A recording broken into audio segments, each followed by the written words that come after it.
lead off this time. I'm not leading. You lead. You lead. Ah! Go. Oh, man. All right. Where am I starting? Get in the picture, dipshit. Motherfucker. Give me the screen. There we go. Yes. He's got to lean this way a little bit. We're fine.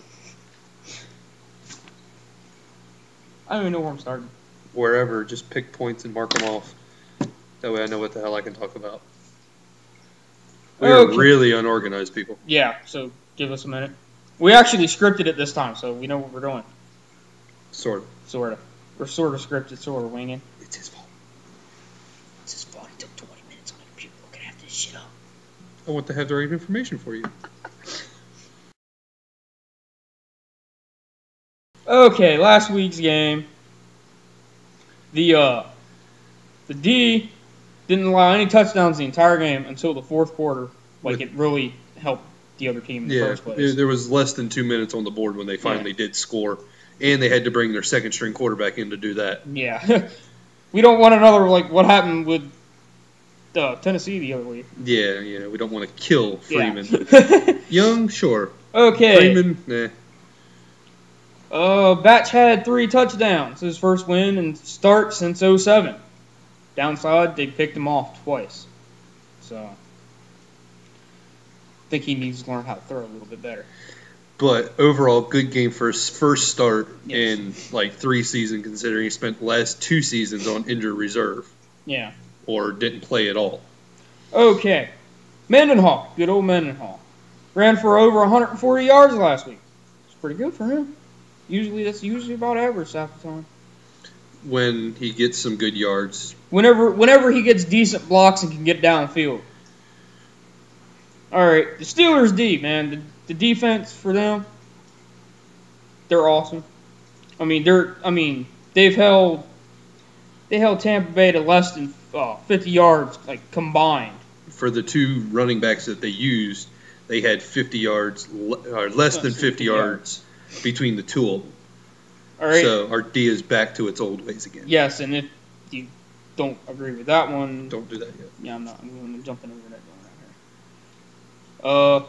If you don't believe that the Steelers' defense is back to how it used to be, well, let's see. The D has caused like 9 turnovers in the first 3 games. What other team in the regular season so far has done that? The defense is starting to get back to how it was. It's plain and simple. And the D has only allowed 2 touchdowns in the last 3 games. So, with Troy back in the lineup, healthy and full bore, teams are scared to run the ball, especially his way. Well, I'd be scared to pass it his way too. Yeah, but they're still getting away with some passing that they shouldn't be. Just a little bit. Which is the only thing hampering our defense, which we are currently ranked 6th in, I do believe. I'd have to check on that. We'll get back to you with that one with that stat like next week. After the next game or so. Yeah. Or if you have that stat before the game comes up, you can drop a little message on here and let us know what you think. And we'll look it up and verify for you. Now, coming up, we got week 4 against the Ravens. This is the last week of suspension for Ben. He gets to come back Monday, probably Tuesday after the Monday night football game. He gets to come back during the bye week. Yeah, he gets to come back during the bye week, which gives him a week of practice. And then, against nobody, and then another week of practice before he plays the Browns on week 6. Yeah, which that's a good tune-up game, and then should be an easy win. Well, Browns are playing good D here lately and good offense too. But Browns really didn't play a decent defense the other night either. They're trying to step up their game, and it's kind of working. We applaud them for that, but give them a thumbs go up figure. For it. And then we get Miami for another tune-up game for Ben, and then we get the defending Super Bowl champions, the Saints, in New Orleans. Oh, of course, it's got to be a home game for New Orleans. Yeah, go figure. But back to the Ravens. This game this week will decide the current leader for the AFC North. We are currently 3-0. The Ravens are currently 2-1. Obviously, a win for the Ravens will. Yeah, obviously the Ravens will tie or go to 3-1 if we lose the game. That's a big if. Yeah, big if. We win, we go to 4-0, which would be a really good mark without we have a starter in Charlie Batch, which is a very good replacement. But Ben is the quarterback for us. He wins games regardless of how many sacks or whatever he's done. You can't deny the fact he wins games. Well, since he's been out, you actually got to say that the fact to add to the defense, that it shows that the defense have actually scored. Defense has scored a few touchdowns as well. Scored touchdowns, and the team as a whole, man, they've actually scored touchdowns without Big Ben in the game. And back to our offense, this is a good thing with Charlie being in because he actually woke our offense up this week. Yeah, he did. We've played the Tennessee Titans and the Atlanta Falcons. Both teams, our offenses should have scored more points against than they did. But they didn't. And then when Charlie starts a game, he just comes in and wakes the team up. Something clicked finally so that we finally get our offense on the right track to what it's supposed to be. It needed a veteran to step in and take control. The offense needs to step up, kind of like how the defense has been stepping up. They need to bring themselves up to that level. Yes. Maybe a little bit more. And I figure once Ben comes back, we should be back on the track that we were on last year when Ben passed for over 4,000 yards. I doubt he'll get 4,000 this year. Dude's got a big arm. Yeah. And a couple of hellacious wide receivers, too. Oh, yeah. Although he is missing, can't forget them. Although he is missing Holmes, but that's not a big deal. No. We've got very good replacements for him. Oh, yeah. Brush him aside for a little while. Batch will also get his second consecutive start this week against the Ravens. This will be his first consecutive starts since 2007, I believe, or 2006 when Ben had knee issues. I'm not sure on that. Once again, if we're incorrect with this data, feel free to look it up. And let us know the exact time frame on that. Yeah, and hey, if we find out, if we find it, or if you send it to us and we look it up and it's correct, we'll go ahead and give you like a shout out in the next video. Just for giving us the right information. For correcting, something we might have miscued. Yeah. The next little bulletin point we got here, between these two teams as of the 2009 AFC title game before Super Bowl 43, the Steelers and Ravens, neither team has had a 100-yard rusher in a game between those two teams since 2004 when Jerome Bettis ran for 117 yards before we won the Super Bowl in Super Bowl 40 against the Seattle Seahawks. Yes.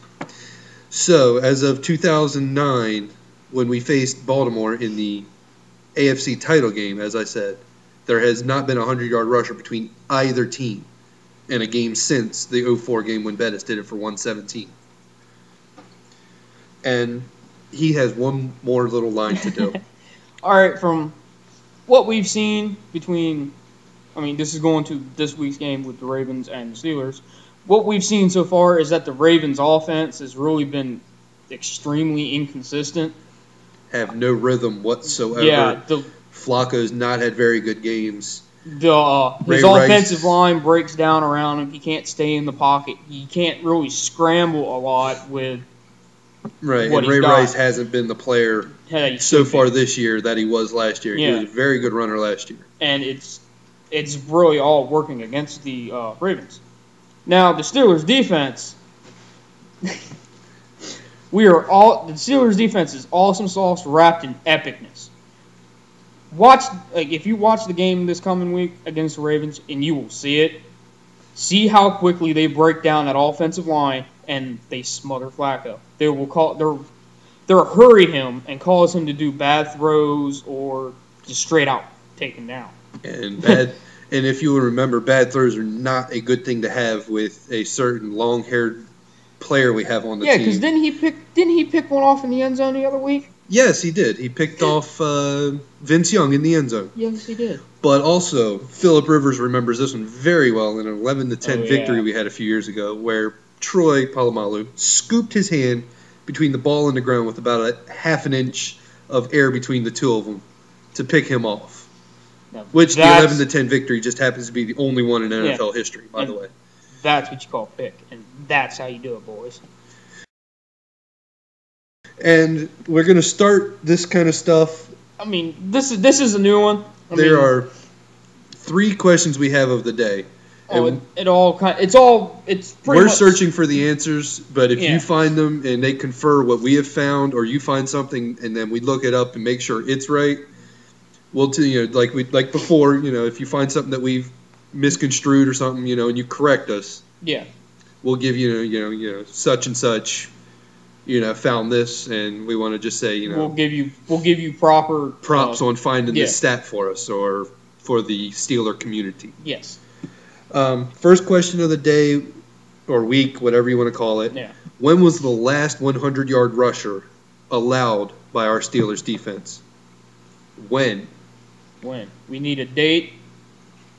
We need the date. We want the date. We want the day and the year.